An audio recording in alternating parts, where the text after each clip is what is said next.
All right, let's cut the crap and dive right in. This deep dive is all about Jeremy Denk. Jeremy Denk. Yeah, the piano guy. Oh, right. He's more than just some piano-playing robot, though, right? Yeah. So we've got his book, Every Good Boy Does Fine, and some New Yorker articles. Yeah. And a bunch of other stuff about the guy. Sounds like we've got our work cut out for us. Yeah, so our mission is to figure out what makes this guy tick. Is he a genius or a phony? Or just a dude who knows how to tickle the ivories, you know? That's what we're here to find out. Exactly. So one thing that struck me right off the bat is that Denk didn't come from, like, the typical classical music family, you know? Yeah, that's pretty unusual, actually. Like, most of these classical music nerds are practically born with a violin in one hand and a score in the other. You're not kidding. Years of intense training, often starting at a ridiculously young age. Yeah. Not our guy Denk, though. No, he's kind of an outlier in that regard. He grew up in New Mexico. New Mexico. Yeah, which is about as far from a classical music hub as you can get. That's not exactly the place you'd expect to produce a world-class pianist. It's like trying to find a decent bagel in the Sahara Desert. I like that analogy. So how the hell did he end up winning a MacArthur Genius Grant and the Avery Fisher Prize? Those are like the Oscars of the classical music world. It's pretty prestigious awards, that's for sure. And yeah, Denk's story is all about defying expectations. Didn't come from a musical family. Didn't have some fancy pants conservatory upbringing. Nope. But somewhere along the line, he found his passion, and he just went all in. That he did. Speaking of all in, let's talk about this Goldberg Variations thing. His recording hit #1 on the Billboard Classical chart. That's a pretty big deal, even outside the classical music world. It's like a unicorn sighting. You could say that. So tell me, what's so special about these Goldberg Variations? Well, for starters, they're notoriously difficult, even for seasoned pianists. Yeah, it's not just like playing chopsticks, right? Not even close. So what makes Denk's interpretation so special? Well, it's not just about technical skill, though he's got that in spades. Denk brings this incredible emotional depth and intellectual understanding to the music. He's not just playing the notes, he's telling a story. So it's not just mindless finger gymnastics, huh? There's actual thought behind it. There's a lot of thought behind it. Denk's interpretation is unique. He finds these subtle nuances in the music, these hidden layers that most people wouldn't even notice, and he makes it sound effortless, which is the crazy part. Okay, but hold up. This guy also writes for The New Yorker. That's right. Like the actual magazine. He's a contributing writer. Damn, that's some highbrow shit. His writing is just as impressive as his playing. Witty, insightful, and he doesn't shy away from complexity. So he's not just some stuffy, pretentious musician who can't talk about anything but Mozart and Bach. Not at all. He's actually got something interesting to say. You bet. His book, Every Good Boy Does Fine, is a hilarious and often poignant look at the world of classical music from an insider's perspective. You should check it out. I might just do that. Okay. So we've got Denk, the unlikely piano virtuoso. Yeah. Denk, the insightful writer. And wait, there's more. Oh, there's always more. His blog. What about it? It was archived by the Library of Congress. The Library of Congress. Yeah. They recognized its cultural significance. Damn. This dude's got a serious resume. But wait, there's more. You're really on a roll with that one. He also took a swing at being the music director for the Ojai Music Festival. And even wrote a libretto for a comic opera. That's right. He's a man of many talents. So this guy went from playing piano in the desert to writing a fucking opera. It's quite a journey. Talk about ambition. So we've got Denk, the unlikely piano virtuoso, Denk, the insightful writer, and now Denk, the opera composer. Is there anything this guy can't do? He certainly pushes the boundaries, and that's what makes him so fascinating. He's not afraid to experiment, to try new things, to step outside of his comfort zone. All right, so what's next for this overachiever? World domination. He's certainly on a roll, but I think what's most compelling about Denk is that he's still evolving.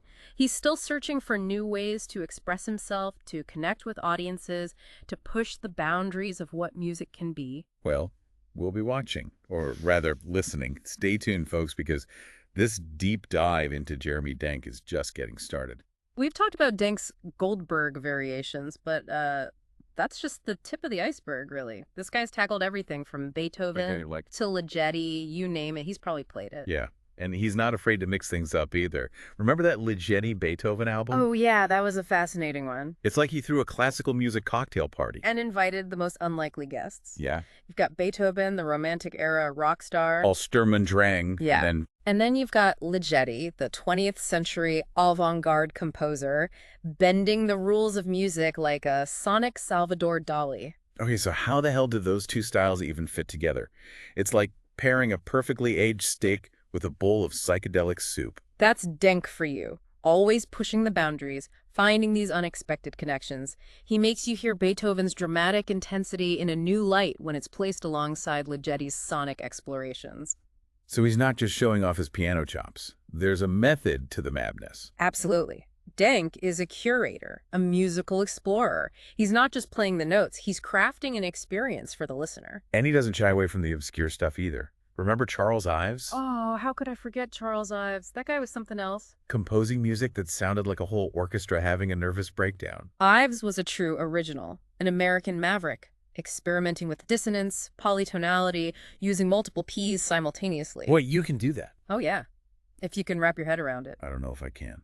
But anyway, Yeah. Ives... He even incorporated elements of jazz and folk music into his compositions. Yeah, it's not exactly elevator music. It's definitely not background music. Right. But Denk, he dove headfirst into that sonic chaos and came out with some incredible recordings. Like he's saying, hey, this music might sound weird as hell, but it's worth a listen. And he doesn't just play it, he contextualizes it.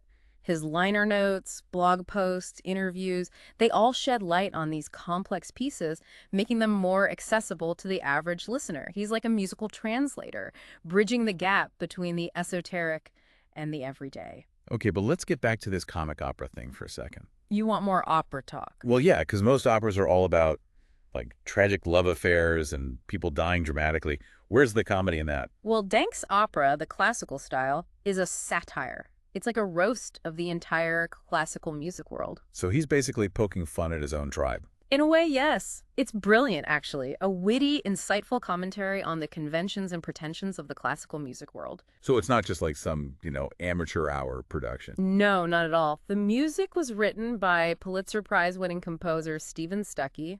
Okay, so these guys are the real deal. They are. And the opera was a hit. Premiered at the Ojai Music Festival, then went on to be performed at Carnegie Hall and the Aspen Festival. This Denk guy is like a musical Swiss Army knife. Yeah. Pianist, writer, opera composer. Is there anything he can't do? He certainly pushes the boundaries, but, he does have a reputation for being a perfectionist. Apparently, he's incredibly demanding of himself and his collaborators. So maybe he's not superhuman after all. Maybe not, but definitely driven. Yeah, a seriously driven dude with a ton of talent and a work ethic that would put a robot to shame. That's a pretty good summary. But what really sets Denk apart is his insatiable curiosity, his willingness to experiment, and his ability to connect with audiences on both an intellectual and emotional level. He's not just playing the music, he's sharing his passion, his insights, his love for the art form. And he does it all with a sense of humor, which is a breath of fresh air in the often serious world of classical music. It's like he's saying, hey, this stuff is amazing, and it's okay to have fun with it. Exactly. He's breaking down those barriers, making classical music accessible and engaging for a wider audience, all without compromising his artistic integrity. All right, we've covered Denk's impressive musical range, from Bach to Beethoven to Ligeti to Ives. We've discussed his surprising success as a writer and his venture into the world of opera. But there's one more piece of the puzzle we need to explore. His teaching. You got it. Denk is a professor at Bard College, passing on his knowledge and passion to the next generation of musicians. That's a really important part of his legacy, I think. It's not enough to be a brilliant performer or composer.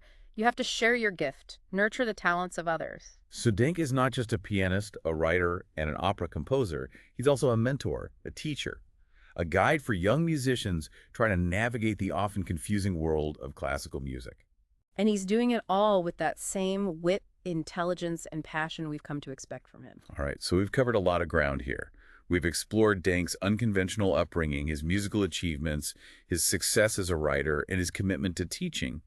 But what does it all mean? What's the big takeaway from this deep dive? I think Denk's story is a reminder that creativity has no limits.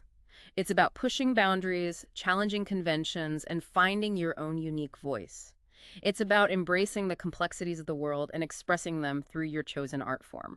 And having a damn good time while you're at it, right? Yeah, This guy clearly loves what he does. Absolutely. Denk's enthusiasm is infectious. It reminds us that music, art, creativity, it's all about passion, joy, and connection. Okay, we're getting close to the end of our deep dive into the world of Jeremy Denk, but before we wrap things up, I want to leave you with a final thought. I'm all ears. Denk's career is a testament to the power of hard work, dedication, and an unquenchable thirst for knowledge. But it's also a testament to the importance of staying true to yourself, following your own path, and never being afraid to take a risk.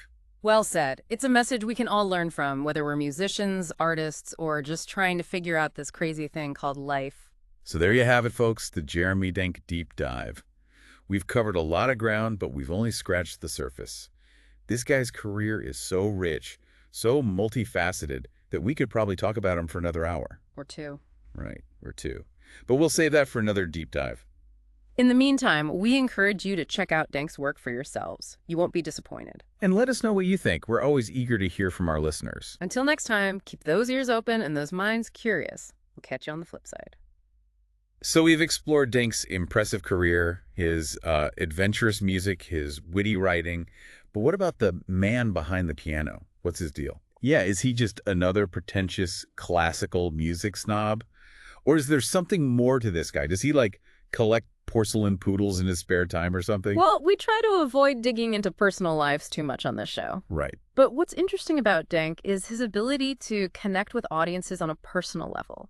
He's not afraid to be vulnerable, to share his struggles and triumphs. It's like you're having a conversation with him, not just listening to some lecture from a musical know-it-all. Yeah, I've noticed that. He's got this dry wit, this self-deprecating humor that makes him seem like, a regular dude. He's not taking himself too seriously. Which is pretty refreshing, especially in the often stuffy world of classical music. Totally. And he's not afraid to challenge the status quo either. Denk has been pretty vocal about the elitism in classical music, pushing for more diversity and accessibility. He wants everyone to experience the power of music, regardless of their background. Which is kind of a punk rock move when you think about it. Like he's saying, yeah, screw the rules, let's make this shit for everyone. Exactly. He's using his platform to make a real difference, to challenge our preconceived notions about what classical music can be and who it's for. So we've established that Denk is a badass pianist, a gifted writer, a daring opera composer, and a passionate advocate for music education. But what about his personal life? Is he married? Does he have kids? Does he secretly moonlight as a stand-up comedian? We do know he lives in New York City and is pretty active on social media, sharing his thoughts on music, culture, and life in general. Yeah. He doesn't seem to shy away from self-deprecating humor either. Yeah, I've seen some of his tweets. Dude's got jokes. So while we might not know the intimate details of his personal life, you can get a pretty good sense of his personality through his work and public persona. He definitely seems like the kind of guy you could grab a beer with and talk about music, art, and everything in between. Or maybe just trade dad jokes all night. Totally. He's got that approachable, intellectual, and slightly mischievous vibe that makes you want to hang out with him. All right, so after this deep dive, what's the verdict? Is Jeremy Denk more than just a piano man? Without a doubt. He's a multifaceted artist, a thought leader, and a passionate advocate for music.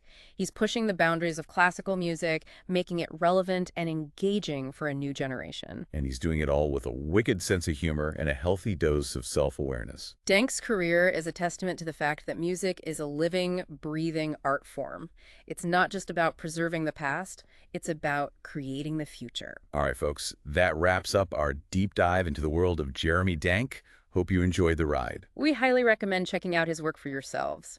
You won't regret it. Until next time, keep those ears open and those minds curious. We'll catch you on the flip side.